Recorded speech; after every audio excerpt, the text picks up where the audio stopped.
Oh, happy Mother's Day. John did a great job of including everyone, and that's always my goal on Mother's Day talks. And it's so good to see all of you, so good to be here. I do recognize, and I know that this is not an easy day for everyone. And it is my intention that by the end of my talk, you might feel better. So we'll go for that, okay? So just take some breaths. I think that you are very courageous to be here on this day. If there is some things that are a little closer to your heart in that area, let's proceed. So I am talking about mothering to mentoring today. Anyone here read the book When Women Were Birds? Interesting title. Got my attention.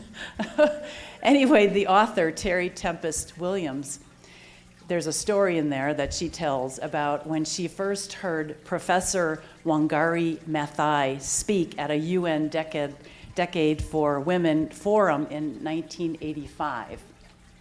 It might be in the way of her.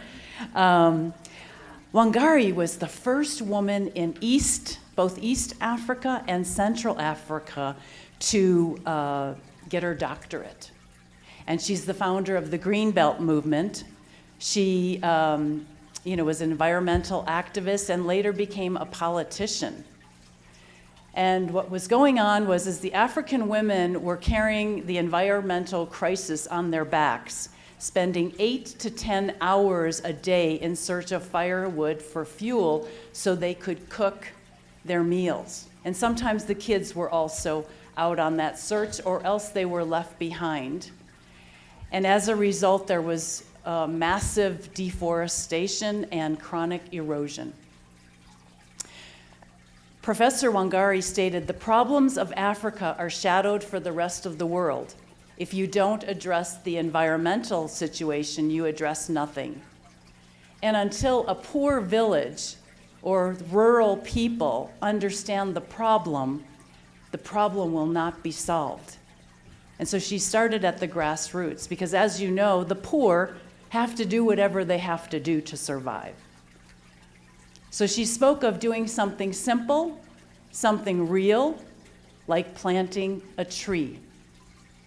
She went on to say that to plant a tree, you must get your hands dirty. Not all of us like to do that. If the women were suffering, the children were suffering. If you empower the women, you empower the community. Her answer to everything was to plant a tree.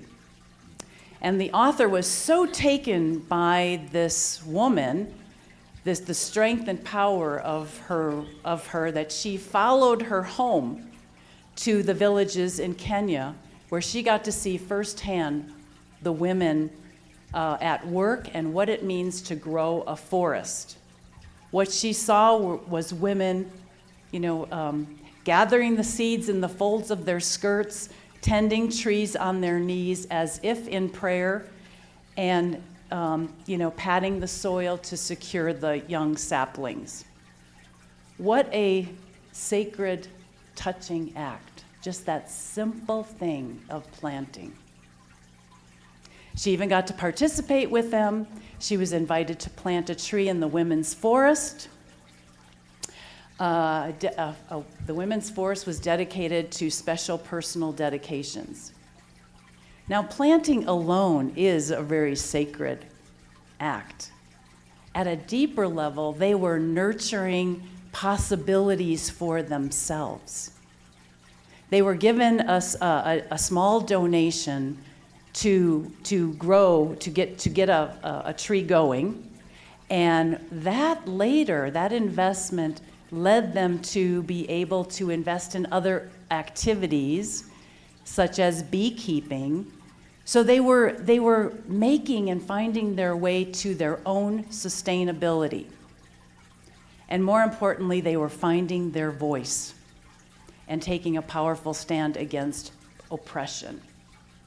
This movement started in 1977 on World Environmental Day with the planting of 7 seedlings And in 40 years, they planted 51 million trees. 51 million trees. When women work together, everyone benefits. The power, that's powerful. And, the world benefits. She passed, let me tell you, she got a Nobel Prize for Peace in 2004 because of all of her work. She passed away in 2011 at the age of 71. And when asked what she herself learned from planting trees, she said patience. Not one tree was sacrificed for her coffin. The Kenyan women, along with her children, buried her in a casket made of woven water hyacinths. She was named Mama Miti, Mother of the Trees. Something as small as planting a tree, such a simple act, gave women all of this power, gave the people power, changed lives. Doesn't have to be a big thing. We make it more difficult than it has to be. So she was able to mentor, inspire not only the women in Kenya, but the women in the world, because this author, Terry Tempest Williams, who grew up in Utah, took this movement home because there was a lot of desertification caused by overgrazing there. And her first initiative was inviting women to purchase a tree in the name of another woman for $10. And then they would create a certificate for the dedication. What a beautiful idea. What a beautiful idea. It just, keeps on going on, the ripple effect. And I remember her cause coming across my desk many years ago when we had a center. And we ended up donating some money to her cause and getting a letter back from Professor Wangari. I wanted our center, she was thanking us, I wanted our center to feel like they were a part of the world. And that's the beauty of tithing, because our money goes where we can't go. It goes to those places, it circulates our love, our intention, our energy, all of that. So I had to share that with you because it's just such a special story. I picked a book out of the Kimberly's library a couple months ago called The Secret World of Children by Tobin Hart, PhD, Dr. Tobin. Anyway, this is a very interesting book, The Secret World of Children. He describes a study done by Blurton Jones, a British ethologist. If you don't know what that is, it's a zoologist. And a zoologist, of course, studies animals in their natural habitats. And he has some amazing observations about parent and children behavior. You just never know where this stuff is going to come from. And he did his work along with Nobelist Nikos Tinbergen. I practiced it, but it's different saying it in front of all of you, whose field was human social patterns. Anyway, he discovered this thing. Studying cultures all over the world, this same thing happened. Young children would point to something that they didn't know or understand, that they were not familiar with, and they would look to their parent or their caregiver to see what they would say. And so before going any further with it, approaching it or exploring it, they will look to the parent or the adult for the go-ahead, the green light or the red light. That's a thing. It's like built into our DNA. And it's a critical piece to our learning. It's part of our neural structures. The young ones will not go forward without a check-in, a parental check-in. Parents usually respond with a nod, or naming whatever it is, and that gives them the clue to go ahead.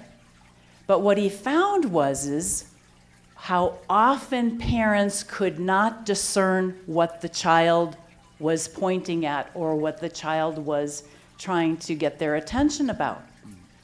The parents could not see it. It might be an energy. It might be an imaginary animal or an imaginary friend. It might be an ancestor that they were seeing. Who knows? It was something along those lines. But with no parental sanctioning responses, without the parents naming it and encouraging them to move forward, the child eventually stops asking. They stop noticing. They don't take it seriously. And he often, they stop seeing the extrasensory, the multidimensional. He called it the quasi-hallucinatory fantasies of early childhood, not because what the kids were seeing wasn't real, but because the parents couldn't see it. So when what a child sees is real, it's something observable, but those key figures in their life can't see it. And then they stop. And they only choose to explore the parental sanctioned things. Now, where is that all going? It's a fascinating thing. It's a very small little detail, but what is the bigger implication? Well, this is where it all falls apart, right? This is where it all falls apart. This is why we have the problems we have today, or all the problems we have in history, because if the parents don't get that from their parents, then they have children and they can't give it to their children. They can't see or appreciate what their children are trying to share with them. And so that's where we lose touch with who we really are. That's where we lose touch with our spirituality. That's what the, bigger implication of it is, and the many problems that we find ourselves in. I have to say that, my husband John and I were so blessed to be able to kind of raise our kids with us along this teaching, and to have front row seats to our youngest one, who was with us full time, and just to see the wonderful things that were coming out of him. We raised him along with our center, and while it was a big big to do two at the same time, it was so rewarding to just be able to see a precious being from the very beginning, knowing what we knew, and to just listen and watch. And we were not by any means perfect, even though we knew things, but we were open and receptive to the unusual. And that was the important part. And it makes such a difference when you see children as your equals spiritually, because in reality, they come in full spirits, full-blown spirits. Generally we think that we have to teach them every little thing. Yes, we have to teach them how to get around in the world and how to navigate the physical. But they have so much to teach us. And I would have to say, Joseph was one of my best teachers ever. So, the human race across the board is in such need of spirituality. And just because we never got it as a child doesn't mean it's too late. That's the good news. So, today, just by being in this room, we're reclaiming whatever was taken from us, at an earlier stage, something that we haven't gotten. We're reclaiming it by being here, by learning all that we can, by opening ourselves up to new ideas. So give yourselves a hand for being here today and being in this wonderful community, and, just taking in this beautiful teaching that is so life-giving and life-supporting. I wouldn't be here without it. So Mother's Day really, I know it's hard for some, but it's really for everyone, and I know that that can be difficult. In the Soul's Code, James Hillsman says that we prefer to think of ourselves as thrown naked into the world, utterly vulnerable and fundamentally alone, when in reality nothing could be farther from the truth. It is easier for us to accept the stories of heroic self-made development than the story that we may be loved by this guiding providence, that we are needed for what we bring, that sometimes fortuitously we were helped by it in situations of distress. So no matter what happened or didn't happen, we have all been mothered along the way. In one way or another, maybe we recognize it, maybe we don't recognize it, maybe it wasn't in the usual way, but all along we have been mothered. So no matter what our birth story is, in the physical, we have always been loved and supported by the one that imagined us into being. And that is our new story. That's the new story we take out those doors today. We stop any of the old story and we accept the greater story. That's the healing. And we don't tell that story anymore. We tell the real story, because that's the real story. And we can all mother. We can learn to mother ourselves. We can learn to mother others. The necessity for mothering and nurturing has never been greater. We're just becoming aware of the importance of feelings and emotions, and something greater is emerging from that, the ego-driven world, the small thinking, the power and control, all of that can only lead to more not enoughness or more dysfunction. It can't go anywhere. It just can't go anywhere. The divine feminine in us all is calling us forth to live from our hearts and to be in a way with each other that includes mothering and goes beyond mothering to mentoring. And mentoring requires that we share our experiences that we're learning, that we keep on learning, and that we share what we're learning with others. Our physical mother may not have been able to take us any further than nurturing, but there is more to the picture. Then it doesn't stop there. If mothers could see, that there's more, there's always more, that they're not losing their place in somebody's life. I remember thinking my two oldest were just coming along so fast, and they were just so full of themselves, and they were so on, and I was like, I said to a friend, I said, I think they're gonna pass me up. And it's true, they were passing me up. But she assured me, she said, you can move together. You can move forward together. And that calmed me down, even though they're still passing me up. As we embrace our wholeness, we can all play a role in nurturing and mentoring, and take it further, as Professor Wangari did. Take it further. There's always more. We don't have to lose our place. In community, this is the perfect place to mother and mentor each other. This is the perfect place.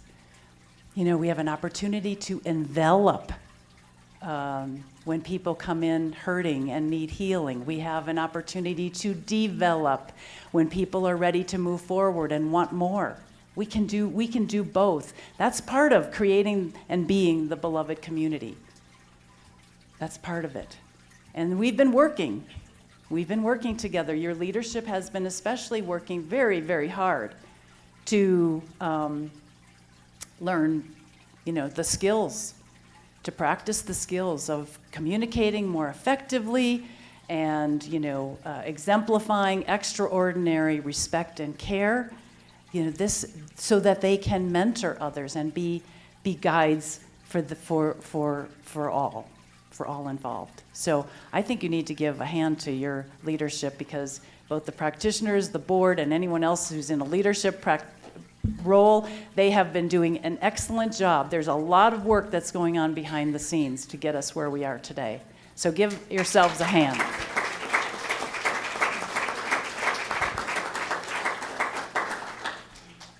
These skills are skills that anyone can learn. They have to be developed. We don't just come in with them. And they need to be passed on. So we always need to be mentoring someone else.